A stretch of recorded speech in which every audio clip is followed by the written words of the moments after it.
Louvado seja o nome do Senhor. Salve a amada igreja com a santa e gloriosa paz do Senhor. Feliz por estar aqui esta noite, mais uma vez, juntamente com o pastor Márcio, a missionária Carla, os irmãos que estão aqui, a alegria grande no meu coração. Louvado seja Deus. E nós estamos felizes, porque mais uma vitória concedida a esta igreja, de concluir esta noite mais este culto de adoração a Deus. Muitas das vezes saímos de casa e falamos: hoje nós vamos na igreja assistir o culto. Nós não viemos aqui assistir o culto, nós viemos adorar a Deus. Vamos aqui adorar aquele que vem ser assistido nesta noite. E o teu coração, meu coração quebrantado, não fará com que ele venha desistir, ou seja, trazer ele para perto de nós nesta noite. Porque o coração contrito e o espírito quebrantado não desprezará a Deus. E a igreja nesta noite está adorando a Deus. E quando a igreja faz isso, querido, pode ter certeza, o céu está aberto, a glória de Deus está descendo sobre este lugar. E aonde a presença de Deus está, a fartura de alegria. Se há alguém triste aqui ainda nesta noite, é porque ainda não abriu o coração. Se tem alguém que ainda está preocupado, é porque não está crendo que o Deus do impossível está aqui. Se tem alguém nesta noite que ainda não deu o primeiro passo, é porque a sua mente está voltada para outro lugar. Mas se você der um passo para dentro desta igreja nesta noite, abrir o teu coração, voltar o coração para Deus, você vai ver o que Deus vai fazer na tua vida. Porque muitas das vezes entrando pela porta da igreja, mas temos que deixar que a igreja, o desejo, a vontade, o prazer de estar dentro da casa do Senhor venha aflorar em nossos corações, e assim vai haver um grande mover de Deus na casa do Senhor. Aleluia. Manquendo a tivergo veto e deprovo ante o amagaste. Diga para o teu irmão: já chegou da igreja nesta noite? Ou está com pressa de assistir a tela quente? Fala para ele: vai ficar quente para o lado do capeta nessa noite. Aleluia. Porque aqui não tem tela, mas tem fogo de Jeová. E aonde o fogo de Jeová desce, o pau tem que quebrar no lobo velho do capeta. E ele tem que bater em retirada, porque se ele não sair da frente, a igreja vai passar por cima. Quem crê assim, levante a tua mão, abre a tua boca e adore o nome do Senhor nessa noite. Meu Jesus de Nazaré. Querido, pega a sua Bíblia, fique sobre os seus pés nessa noite. Para quem não entendeu a mensagem, se coloque de pé, por gentileza. Bem, aquele que pode ficar de pé, louvado seja Deus. Aleluia. Vamos para o livro do profeta Ezequiel. Aleluia. Profeta Ezequiel. Eu estou muito alegre pela vida do pastor Márcio, da missionária Carla. Eu estava em casa, quase que eu troquei, quase que eu falei assim: missionária Márcia, pastor Carla. Mas eu falei: Jesus, é missionária Carla e pastor Márcio. Amém? Louvado seja Deus. Livro do profeta Ezequiel, capítulo de número 2. Bem, profeta Ezequiel, capítulo de número 2. Temos por epígrafe a vocação de Ezequiel. Vamos estar lendo alguns versículos e assim meditando na palavra de Deus nesta noite. Diz assim a palavra do Eterno, versículo 1 do capítulo 2. Esta voz me disse: filho do homem, põe-te em pé e eu falarei contigo. Então entrou em mim o Espírito quando falava comigo, e me pôs em pé e ouvi o que me falava. E ele me disse: filho do homem, eu te envio aos filhos de Israel, as nações rebeldes que insurgiram contra mim. Ele e seus pais prevaricaram contra mim até precisamente ao dia de hoje. E os filhos são de duro semblante e obstinados de coração. Eu te envio a eles, e ele lhe dirás, assim diz o Senhor Deus. Eles quer ouçam ou quer deixem de ouvir, porque são casa rebelde, e hão de saber que esteve no meio deles um profeta. Amém, igreja? Amém. Põe a sua Bíblia sobre o seu banco. Aleluia. Feche seus olhos, vamos orar a Deus. Senhor Deus Pai, nesta noite, Senhor, cuja presença, Deus, eu estou, Deus vivo e único.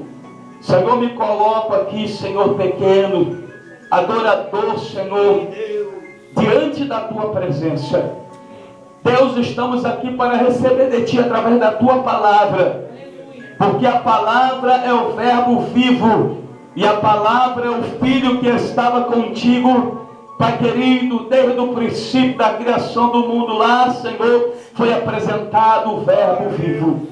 Deus, Tu és o projetista, Tu és, Senhor, o arquiteto do mundo e da humanidade.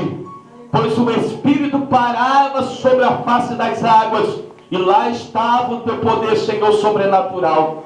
E nesta noite te pedimos, Senhor, transporta para esta igreja o Teu sobrenatural nesta noite.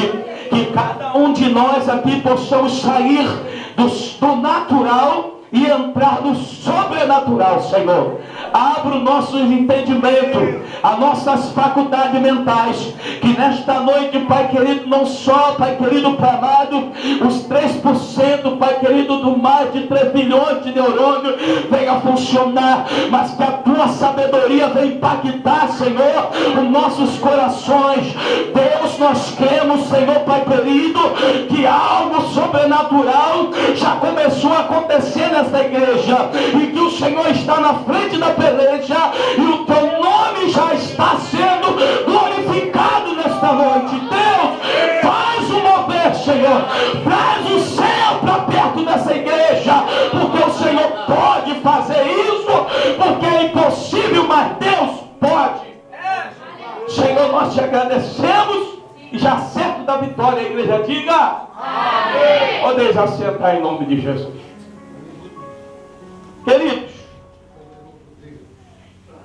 no tempo do profeta Ezequiel, no ano 586 a.C., a cidade de Jerusalém foi tomada pelos babilônios.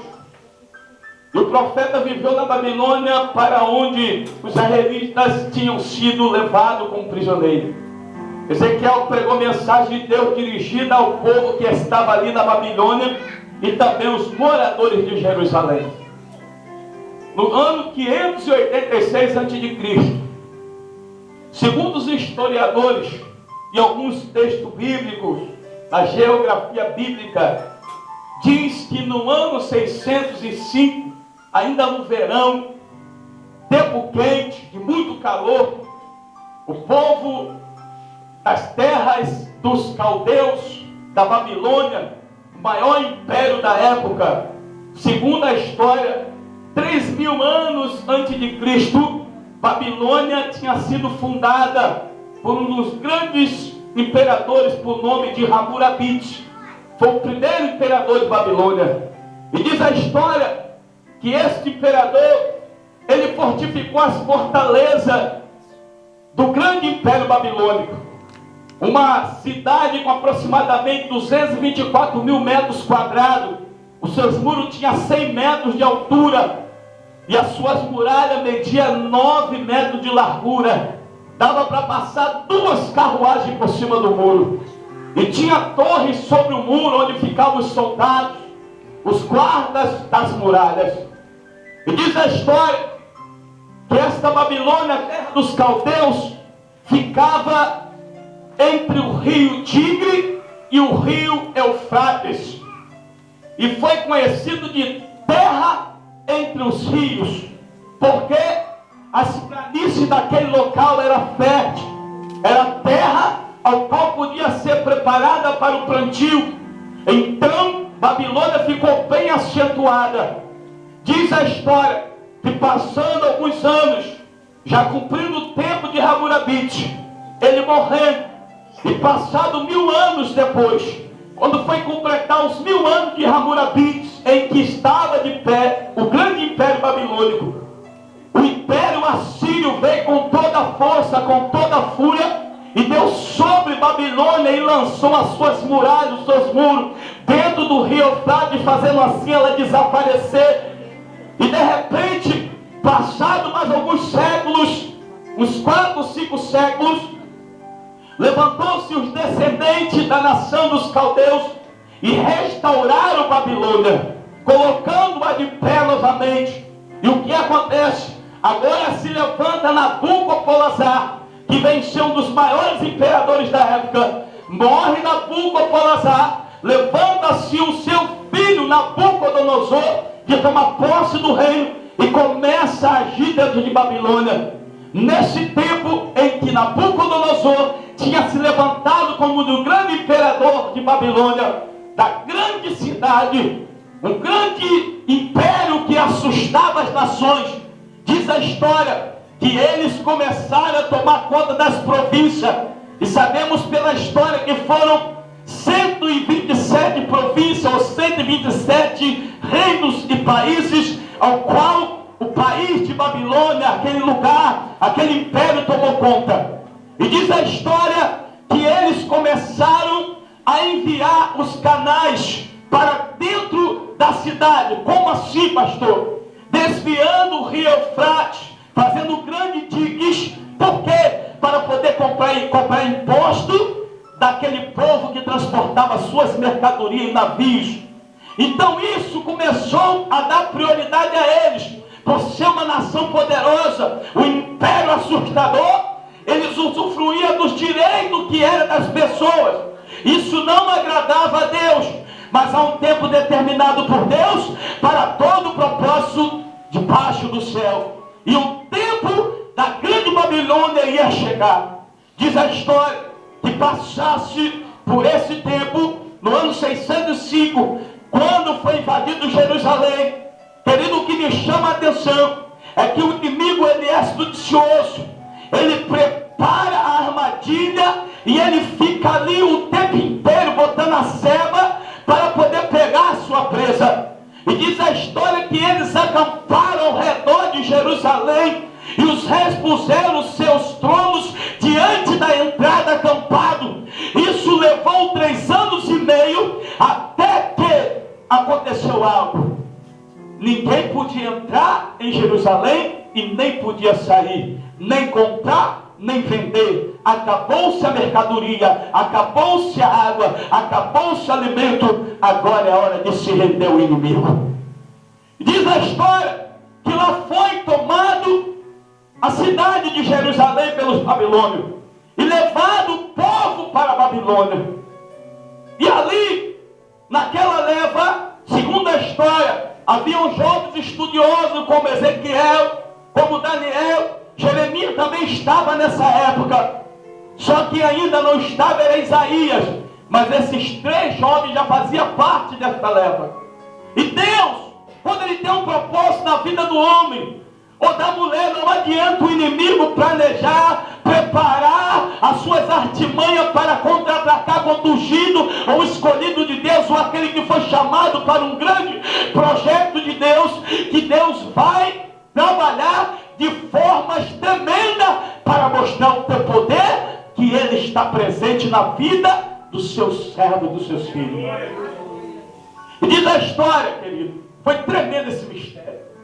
Lá foi levado para dentro de Babilônia. Todos conhecem a história de Daniel. Muitos já leram, estudaram, analisaram bem, e viram que Daniel se tornou um alvo de calúnia, de perseguição, porque ele fazia diferença.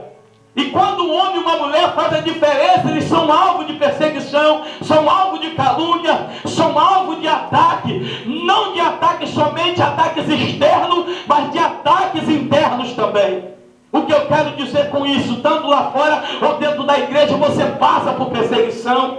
Você sabe que você tem uma igreja com 100 membros. Nem todo mundo está satisfeito com uma coisa. Alguém está insatisfeito com alguma coisa. Nem todo mundo recebe bem a mesma coisa. questiona, outro que acha que tem que ser de um jeito, outro acha que tem que ser de outro jeito, mas aquilo que Deus projetou tem que ser do jeito que Deus quer, não do jeito que o homem ou a mulher quer. Se Deus colocou o homem ou a mulher na frente de uma obra e abriu o entendimento dele, deu a ele dessa maneira, tem que ser daquele jeito. Ou aceita ou entra, ou vai procurar onde você possa fazer o que você quiser. E aí, Daniel agora está no meio do povo caldaico. Só que Daniel tinha um espírito excelente. Daniel não compactuava com coisas erradas. Era por isso que ele era perseguido. Chegava a época de eleição em Babilônia, alguém queria pagar para poder estar na primeira fila. Daniel não, Daniel queria tudo correto. Então Daniel já não serve para estar no meio desses homens. Tira ele para lá. Esse homem vai atrapalhar o nosso caminho. Esse homem vai ser uma pedra de tropeço. Temos que fazer alguma coisa para tirar ele do caminho. Chegaram até a trocar o nome de Daniel para Beltesazar. Trocaram o nome de Ananias, Azaías e Azael para Sadraque, Mesaque e Abednego. Quando a gente está no mundo, alguém logo bota um apelido na gente para criar fama. Você fica famoso pelo apelido. Só que o projeto de Deus na vida daqueles homens era tão grande que nem o apelido, por maior que fosse, mais conhecido, não ia encobrir e nem esconder dos olhos de Deus o projeto que ele tinha na vida daqueles homens. E a Bíblia revela que nesse tempo o povo passou um tempo até mesmo não de muita angústia, não de muito sofrimento, no seguido sentido de poder ter oportunidade de exercer as suas funções dentro de Babilônia. Mas em alguns trechos da Bíblia, se você for analisar bem, você vai ver que houve sim um sofrimento, porque Israel tinha mão de obras, e as mãos de obra do povo de Israel interessavam os babilônios. O que era? Eles eram bons em fabricar tijolos. Nabucodonosor quer aumentar, quer melhorar a Babilônia. Quem é que vai fazer tijolos? O povo de Israel. E nós sabemos pela palavra que ele fala, Ezequiel, que a partir do capítulo 1, ele teve uma visão dos 4 querubins. E diz o versículo 1 assim: aconteceu que no 30º ano do 5º dia do 4º mês, que estando eu no meio dos exilados junto ao rio Quebar, se abriram o céu e eu tive visões de Deus. Segundo os historiadores, o que Ezequiel estava fazendo à beira do rio Quebar? Se a igreja se manifesta num domingo e vai para a beira de um rio, é porque há batismo nas águas. Mas Ezequiel não estava fazendo batismo nas águas. Ezequiel estava apanhando água para amolentar o barro para fabricar tijolo. Ezequiel estava trabalhando. Ezequiel estava exercendo uma função ao qual os seus confederados, os seus parentes, a sua família praticava fazer tijolos. Um põe o barro, outro põe a palha e outro vai apanhar água. E eles eram muito voluntários nesta área do trabalho. A igreja, ela precisa de voluntários. Um põe a palha, outro põe a água, outro põe o barro, um amassa o barro, outro faz o tijolo, outro carrega o tijolo, outro acende o tijolo e o outro vai aplicar o reboco. E daqui a pouquinho a obra está começando a aparecer. Mas muitos ficam um esperando pelo outro. Se o fulano não põe a água, eu não ponho o barro. Se o outro não apanhar a palha, eu não apanho o tijolo. E eu também não vou assentar o tijolo. Querido, é tempo de união, é tempo de comunhão, é tempo de botar a mão na massa, é tempo de trabalhar. Quer ter visão, quer ser cheio, quer estar no sol, trabalha para Jeová, dá lugar para Deus, vai para os hospitais, vai para a rua evangelizar, vai pregar para os drogados, vai falar para aqueles que estão vivendo lá fora, em meio desespero e sem uma esperança. Sabe o que eu quero dizer para você uma coisa? Ezequiel estava cativo, estava dentro de Babilônia, prisioneiro, mas ele não deixou que a preguiça, ou desespero, ou a fraqueza, ou desânimo viesse tomar conta dele, e ele parar, questionar, reclamar, murmurar e pensar em desistir. Não, isso havia algo tremendo na vida de Ezequiel. Eu costumo dizer nas igrejas onde eu prego que existem os remanescentes da promessa. São aqueles que guardaram no coração, passaram de pai para filho, de filho para pai, e assim sucessivamente foram passando desde a antiguidade um para o outro, e até chegar nos dias de hoje. Muitos estão entrando em desistência. O que significa? Estão parando no meio do caminho e voltando para trás. Vem à igreja, mas estão desanimados. Vem o mundo pegar fogo, mas ficam olhando como se fosse plateia. Até querem, mas ficam com preguiça. Até querem pisar o barro. Porque no sentido literal, se formos analisar bem, quando o vaso está marchando, está cortando o laço, está amassando o barro, ele está fazendo a obra, Deus está desfazendo a obra de macumbaria, Deus está jogando por terra os laços do diabo. Mas tem gente que fica perplexo, parado, olhando, querendo entender. Não adianta você querer entender, você tem que dar lugar, entrar no mistério, receber de Deus, provar primeiro, aí você vai saber o que é. Porque olhando, você vai ficar pensando: será que é? Será que está? Será que não está? Será que é Deus? Será para combadará? Deus poderoso. Agora você para e analisa comigo. Ezequiel vai pegar água para amassar, misturar o barro, para fazer tijolo. E Deus achou por certo de tomar Ezequiel numa profundidade. Você sabe qual foi a visão que Ezequiel teve? Vamos lá para o capítulo 1 de Ezequiel. E aconteceu no 30º ano, no 5º dia do 4º mês, amém? Que estando eu no meio dos exilados, junto ao rio Quebar, se abriram os céus e eu tive visão de Deus. No 5º dia, do referido ao mês, no 5º ano, o cativeiro do rei Joaquim, veio expressamente a palavra do Senhor, Ezequiel, filho de Buz, o sacerdote da terra dos caldeus, junto ao rio Quebar, e ali esteve sobre ele a mão do Senhor. E olhei eis que um vento tempestuoso vinha do norte, uma grande nuvem com fogo a revolver-se ao resplendor e ao redor dela. No meio disto uma coisa como metal brilhante, e que saía do meio do fogo. Do meio dessa nuvem saía a semelhança de 4 seres viventes, cuja aparência tinham semelhança de homem. Cada um tinha 4 rostos, como também 4 asas, e as suas pernas eram direitas, as plantas de cujos pés eram como de um bezerro, luzia como brilho de bronze polido. Debaixo das asas tinha mão de homem, e os 4 lados, assim todos os 4 tinham rosto e asas. Esta se unia uma a outra, como se viravam quando ia cada qual andava para a sua frente. Sabe o que eu entendo aqui, pastor Márcio? E os querubins botavam a asa, uma de ponta com a outra, e eles andavam na mesma direção. Um não ia para o leste, outro não ia para o norte, outro não ia para o sul. Não, eles se viravam na mesma posição. Sabe por quê?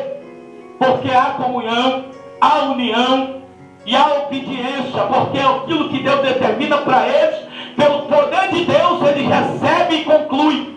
A igreja cristã é a única privilegiada em todo o universo de ter recebido o poder de Deus, a unção, os dons de revelação, profecia, dom da sabedoria da palavra, e o maior dom ainda é o dom de Deus pelo amor. Aleluia! Mas muitas das vezes, querido, você vai encontrar numa igreja uma pessoa insatisfeita, com a cara fechada, desconfiada, a prepotência querendo tomar conta dela, o inimigo armando o laço do orgulho para levar a ruína. Aí entra em ação o Ezequiel da vida, entra em ação as Débora da vida,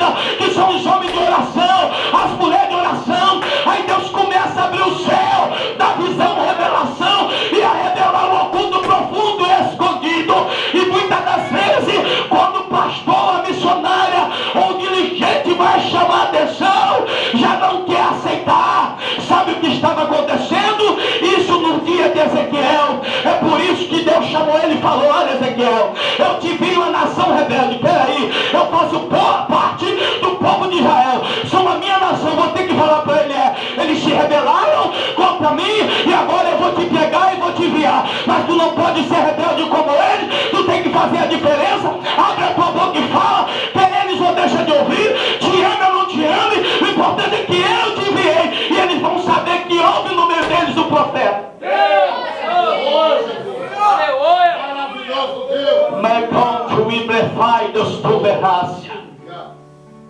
Porque quando pregamos lá fora, para quem não conhecemos, para quem não sabemos nem de onde veio,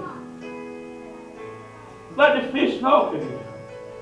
Você vai sair por aí, você vai pregar para todo mundo que aparecer na tua frente, tu vai falar de Jesus. Agora para pregar para a tua nação dentro de casa, aí que começa a guerra.